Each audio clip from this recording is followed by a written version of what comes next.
这才是骗术的最高境界。只要通灵师能猜出包里装着什么，贵妇便会支付15万的酬金。一旁的助手开始慌了，因为他比谁都清楚，所谓的通灵不过是遮人耳目的骗术。果不其然，贵妇见他们都没了动作，便指出两人是用暗语骗人。无论通灵师如何辩解，贵妇依旧不依不饶，就连台下的观众也起哄要他现场展示。而看着通灵师满脸无措的样子，贵妇还以为自己拿到了必胜的筹码。可她不知道的是，通灵师除了高明的骗术外，还有着超乎常人的洞察力。 A small pistol,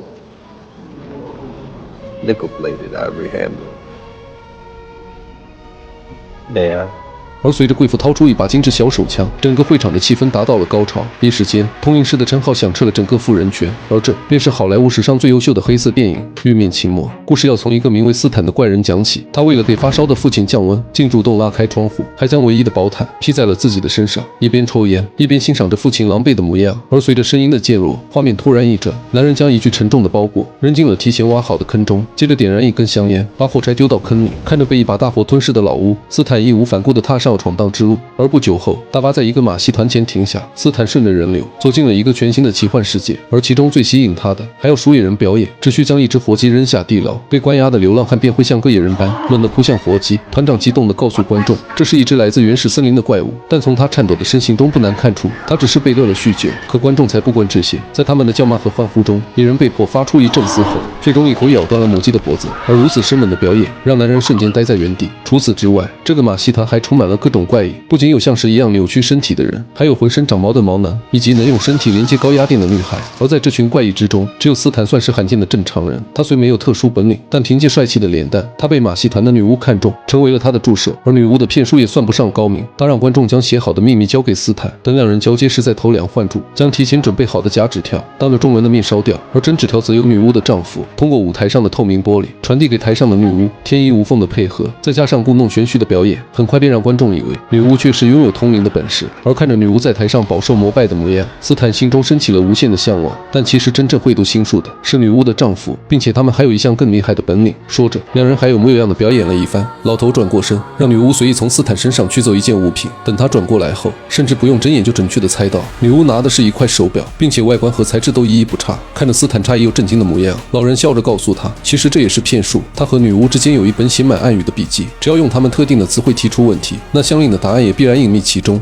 Now, you see, each word has a number, and that number leads you to a different word. Bubble.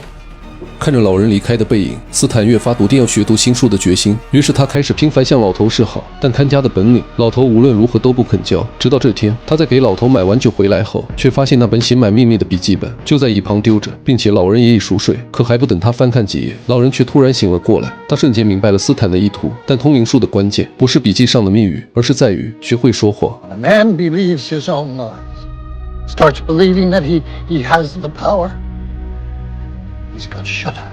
他警告斯坦不要打笔记的主意，以免误入歧途。但斯坦显然并未将老人的话放在心上。Yes.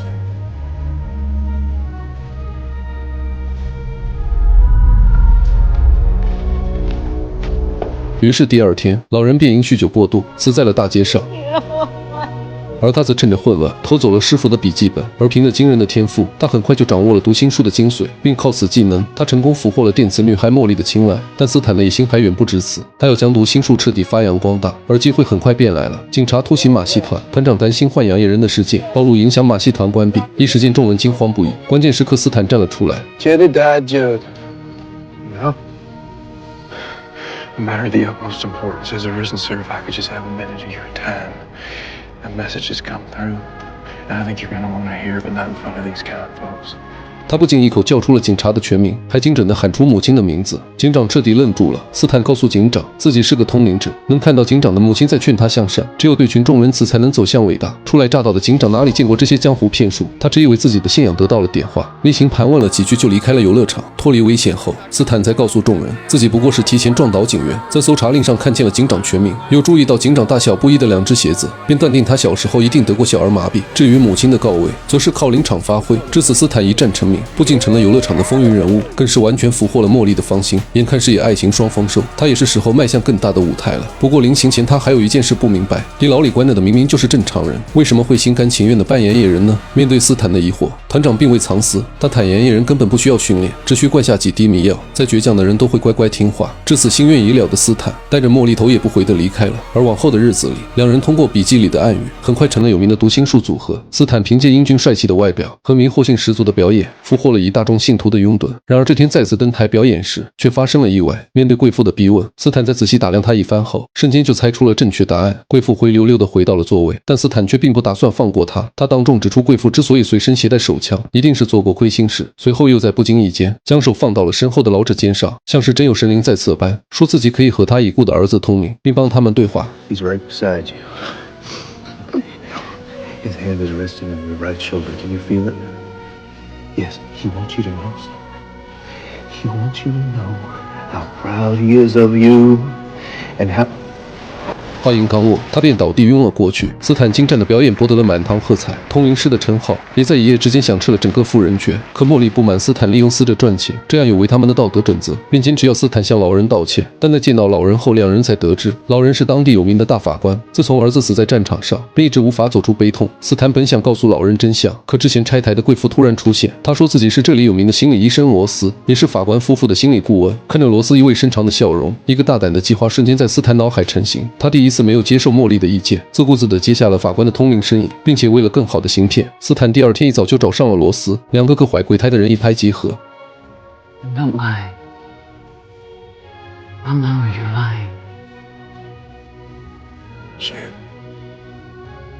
通过罗斯提供的信息，斯坦为法官夫妇做了通灵游戏，但赚钱心切的他又打破了行业禁忌，用一真一假的骗术让法官夫妇误以为儿子就在身边。好在两人链子心切，并未察觉到其中蹊跷。拿到巨额报酬的斯坦尝到甜头，不惜捧上全部利益，就为得到罗斯的合作。面对送上门的便宜，罗斯自然不肯拒绝。他作为富豪圈里有名的心理医生，自然知道不少心理往事。斯坦利用这一点，再结合他高超的演技，很快在富人圈声名大噪。可这还仅仅只是开始，之后的日子里，他接到的客户一次比一次有钱。 但人心不足蛇吞象，这一次斯坦终于提到了硬板。看着严密到极致的安保，斯坦这才察觉自己惹上了不该惹的人。好在来这里之前，罗斯就告诉过他一些往事。富豪年轻时也是个风云人物，因为一些往事对妻子造成了不可挽回的伤害，所以他一直想找机会赎罪。斯坦以为这又是一场看故事说话的通灵骗术时，富豪却微微一笑，拿出了神秘装置。What is this? This is our version of a polygraph. 如果不能通过测试，一旁的随从会瞬间将他撕成碎片。于是斯坦只能强装镇定，面无表情地回答着专家的问题。可随着时间的流逝，专家的问题也逐渐尖锐起来。 As briefly as you can. Are you a true medium? Yes, I am. Can you read minds? Yes, I can. Under the right circumstances. Brief. 专家的语气冰冷又生硬，斯坦甚至可以感觉到自己头顶那把悬而未决的铡刀已经露出了渗人的寒光。关键时刻，他闭上眼睛，调整呼吸，回想着罗斯透露的信息，他瞬间进入了状态。只见测谎仪的波动逐渐归于平静，斯坦像是在和某种物质隔空交流般，有模有样地说起富豪和亡妻的往事，其中不乏一些隐秘私事。这下富豪终于相信了斯坦的人设。然而等到四下无人时，斯坦才敢大口喘气，只有他自己知道刚刚的情形有多凶险。并叫过了富豪的难搞，斯坦再次找上罗斯，他需要更多富豪的私事，才能保证后续通灵的顺利。谁知罗斯竟然怕了，他觉得有些秘密只有自己知道，倘若被斯坦打着通灵的旗号说出来，等富豪回过神，肯定会想到是他出卖了自己，到时候别说斯坦，就算是自己也生死难料。见罗斯态度坚决，斯坦不好强求，于是趁着对方去卫生间的空隙，悄悄偷走了富豪的个人资料。而资料在手，斯坦简直如虎添翼，他顶着通灵师的头衔，3天2头给富豪洗脑，富豪也越发信任他。可慢慢的，富豪不再满足于对往事的回顾，他提出想要再见亡妻一面。而掂着富豪递来的定金，斯坦又一次选择了冒险，因为在富豪的档案里，斯坦见到了他的亡妻，那是一张和茉莉有着几分相似的面孔。于是斯坦便想让女友配合自己完成这场骗术，但茉莉想都没想便拒绝了。她只想用读心术好好赚钱，根本没想过坑蒙拐骗。可斯坦再三保证这是最后一次，倘若成功，等待他们的将是无尽的财富。最终茉莉被说动了，她答应去扮演富豪的亡妻，而通灵的时间选在晚上8点。斯坦让富豪支走随从后，将他带到了人迹罕至的后花园。在经过1分钟的祈祷，双手涂满鲜血的的茉莉缓缓出现在了道路尽头。在风雪的加持下，富豪以为自己真的见到了妻子，可等他走近后才发现，那根本不是他要找的人。察觉到被骗，富豪怒不可遏，打了茉莉一巴掌，说着就要叫随从过来。斯坦见状，只能先下手为强，击拳将富豪打倒在地。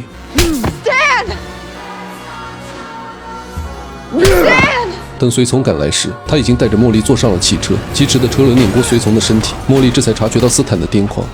What did you do, Stan? Why did you do that? Stan! Stan!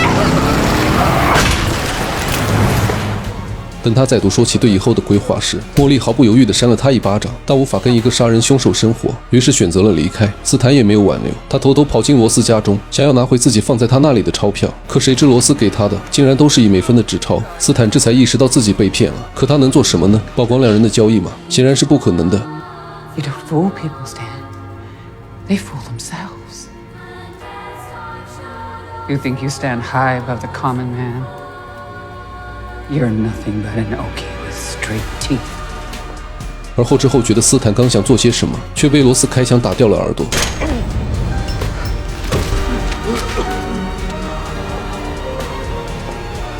Am I powerful enough for you now, Stan? 眼看对方又报警喊来了警察，他只能先逃为妙。警笛声响彻了大雪纷飞的街头，曾经风光无限的通灵师，如今彻底一无所有了。而几个月后，斯坦彻底变成了酗酒的流浪汉。身无分文的他，为了换一口酒喝，主动接过了马西团长递来的酒杯，可酒里却有一股熟悉的药味，而这股味道正是之前团长给过自己的迷药。直到这一刻，斯坦终于理解了流浪汉为何会自愿沦为野人。曾经追寻的答案变成了自己的命运，蛊惑人心的天才变成如毛饮血的野人。恍惚中，他仿佛再次听到了师傅的话。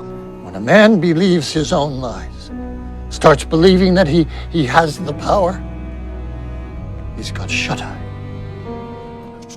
斯坦是可恨的，但绝不是可悲的。他的天赋本足以支撑他过上体面的生活，但却被野心和贪婪诱向了毁灭。至此，全片结束。再细致的解说也无法比拟原著。我是小无聊电影，期待与你的每一次相遇。